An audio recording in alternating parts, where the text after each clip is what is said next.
Hello. The Ethiopian Prime Minister Meles Zenawi has died. The 57-year-old, who'd been seriously ill for several months, had been in power since 1991. The country's Deputy Prime Minister, Haile Mariam Desalegn, has stepped in as interim leader. Our correspondent Peter Grester looks back at his political career. Meles Zenawi, the Democrat, casting his vote in the poll that made him Ethiopia's first popularly elected head of state. It was supposed to be a defining moment for Meles, a historic step on his own path from rebel commander to legitimate national leader. Instead, it came to symbolize the former revolutionary's deep contradictions. Protesters said the polls had been rigged. Meles' troops killed almost 200 people. Human rights groups say between 30 and 50,000 more were imprisoned without charge. Meles crushed his opponents with a ruthlessness that he learned as a guerrilla leader decades earlier.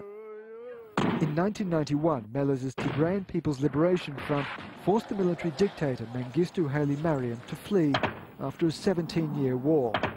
Meles became leader, appointed by the Council of Representatives that he chaired, and the country entered a period of stability. But in 1998, a border dispute between Ethiopia and Eritrea broke into open conflict. Eritrea described Meles' strategy as total war, and it degenerated into a grinding battle across the trenches. The war ended 3 years later, and the Prime Minister worked hard to burnish his international reputation as one of the new generation of African leaders that the West could do business with. Meles presented himself as an economic reformer. He managed to reduce child mortality by 40% and limited the damage caused by perennial droughts. He worked closely with Tony Blair, then Britain's Prime Minister, on the Commission for Africa, a group tasked with ending the continent's dependence on aid. We are coming to London to work together with others to create the political will to implement the solutions that we all think can help Africa. He also made himself indispensable as a strategic partner for the West when he sent his troops into neighboring Somalia to help put down an insurgency by the Islamic Courts Union. We have with the United States long-standing arrangements to share intelligence on terrorist activities in the neighborhood. But the Ethiopian incursion had a domestic purpose as well. It helped Meles crush his own ethnic Somali separatist movement, and it diverted criticism from his continued suppression of political dissent. So by the time the next elections came around in 2010, most opposition had vanished, his critics were silenced, and Meles' party claimed more than 99% of the seats in parliament. It was a victory that cemented his place in the pantheon of African leaders as a man with a modern approach to economics, but an old-fashioned approach to autocratic rule. Nazanin Mashiri is on the line from Mogadishu with more now. Nazanin, thanks for being with us. What more can you tell us about the circumstances surrounding the Ethiopian Prime Minister's death? Because we know that he hasn't been seen in public for at least a month.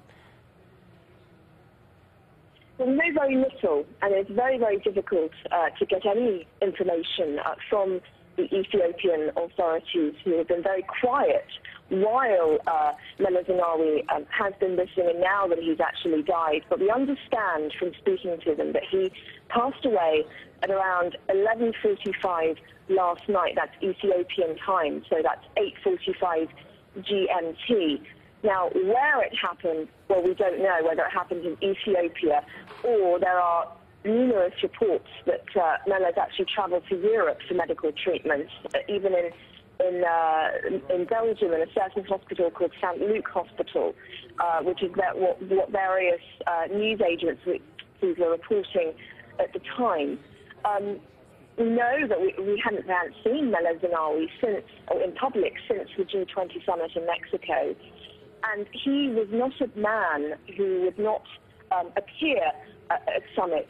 And the key really was when he didn't appear at the African Union Summit held in Addis Ababa. That was when people got very, very concerned, started getting very, very concerned about his condition.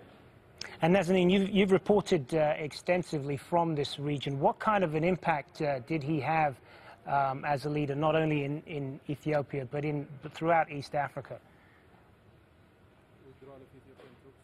I think this will be a big loss for the region.